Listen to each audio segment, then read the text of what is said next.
Welcome back my YouTube channel. आज इस गोभी की मैं हार्वेस्टिंग करने लगी हूँ क्योंकि ये फूल बिखरने लग गया था।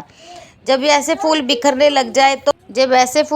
लग जाए तो समझ लो कि अभी ये हार्वेस्टिंग करने के लायक हो गया, क्योंकि फिर साइज़ तो नहीं बढ़ता, अगर बढ़ता है तो वो बिखर जाती है, तो ऐसी नहीं रहती है और थोड़ी कड़वी भी हो जाती है। तो ये सही टाइम था इसको निकालने का। और ये देखो 12 बाय 12 के ग्रो बैग में लगा और कितना सुंदर लगा है, कोई केमिकल नहीं डाला इसमें। इधर मेरी बेटी आ रही थी, स्ट्रॉबेरी को देख के रुक गई और उसकी नज़र पड़ी स्ट्रॉबेरी की और कह रही मैं ये तोड़ूंगी, पर उससे टूटी नहीं। फिर बोल रही मम्मा आप तोड़ दो इसको। तो फिर मैंने उसको तोड़ के और वॉश करके दी। ऐसे ही खाने लगी थी पहले वो, फिर मैंने बोला रुक जा वॉश करके देती हूँ, तो फिर मैंने उसको वॉश करके दी। देन उसके बाद गली में आज आया था प्लांट्स बेचने वाला माली, तो मैंने उससे 2 स्ट्रॉबेरी के और प्लांट्स लिए। मैंने कहा एक प्लांट से तो कुछ बनता नहीं है, कम से कम 3-4 तो अब 2 लगा लिए ना, तो इसके जो रनर आगे निकलेंगे तो उससे मैं बहुत सारे प्लांट बना लूँगी, क्योंकि मैंने फ़र्स्ट टाइम स्ट्रॉबेरी ग्रो की है। तो ये देखो इसकी मिट्टी बहुत ज़्यादा ही ना जमी हुई थी इसके ऊपर बहुत, इससे तो प्लांट्स की जड़ें होनी नहीं थी ग्रो। तो मैंने उसको साफ़ करके फिर इसको लगाया है। अब देखते हैं इसका क्या रिज़ल्ट रहता है। तो उसके बाद मैंने ये फ्लावर के पास आपको फ्लावर दिखा रही हूँ, कितने सुंदर लग रहे हैं। सर्दियों में फ्लावर बहुत ज़्यादा अच्छे लगते हैं, धूप में और भी अच्छे लगते हैं। तो ये मैंने ना थोड़े दिन पहले शलगम के सीड डाले थे, तो मैं देख रही थी कि शलगम बन भी रहे हैं कि नहीं बन रहे, ऊपर तो आ नहीं रहे। तो ये एक निकाल के देखा तो इतना सुंदर सा शलगम दिखा मेरे को, लंबी शेप में, तो देख के मन खुश हो गया। तो फिर सैलड के लिए मैं सोच रही थी मूलियाँ ले जाऊँ, और ये आपको पता है सैलड के लिए ये वाली मूली बहुत अच्छी लगती है।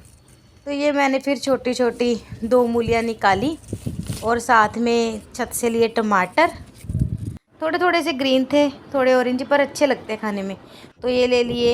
ये देखो मूलियाँ और भी है।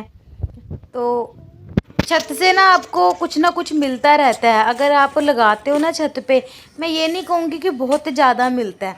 अगर आप शुरुआत करोगे तो फिर आपको एक आइडिया हो जाएगा कि कितनी चीज़ लगानी चाहिए, कितनी हार्वेस्ट होएगी। तो अब देखो जैसे ये ना सर्दियों में नींबू ज़्यादा यूज़ नहीं होता, तो फिर अगर मार्केट से लाएंगे तो थोड़े ज़्यादा लाएंगे, फिर वो पड़ी रहती है, चीज़ ख़राब होती है। तो अगर छत पे लगी है तो जितनी नीड है उतनी तोड़ के ले आओ, तो यूज़ कर लो, ये भी एक बेनिफिट है। और आपको कहीं जाने की ज़रूरत नहीं पड़ती बिना सीज़न के भी। जब चीज़ें बहुत महंगी बाहर मिल रही होती है तो आपको अपने घर से यूज़ लायक चीज़ें मिल जाती है। तो ये हमारे घर के एंट्रेंस में फ्लावर लगे हुए हैं, तो ये भी मेरी बेटी तोड़ रही थी, मैंने इसको रोका, क्योंकि ये कोई फ्लावर नहीं छोड़ती, कोई फ्रूट नहीं छोड़ती, सब्जियों को तो पता नहीं कैसे छोड़ देती है। तो इधर देखो टमाटर कैसे भरे पड़े हैं, नींबू की 3 वैरायटी है मेरे पास। तो आगे ये घर में ना ये पाम ट्री है, ये येलो हो रहा है, इसमें एप्सम सॉल्ट डालना चाहिए अभी मेरे को। देखते हैं अब सर्दियों में प्लांट्स में कुछ ना कुछ प्रॉब्लम आ जाती है, तो ये केयर मांगते हैं, तो इनको केयर करेंगे और ठीक करेंगे। बाकी अब फरवरी आ गई है, तो फरवरी आने वाली है, तो अब इसके बीच में हम गर्मियों की सब्जियां लगानी शुरू कर दूंगी। उसमें क्या क्या लगाऊंगी वो मैं आपको नेक्स्ट वीडियो में बताऊंगी। सो आप वीडियो को देखना और लाइक करना।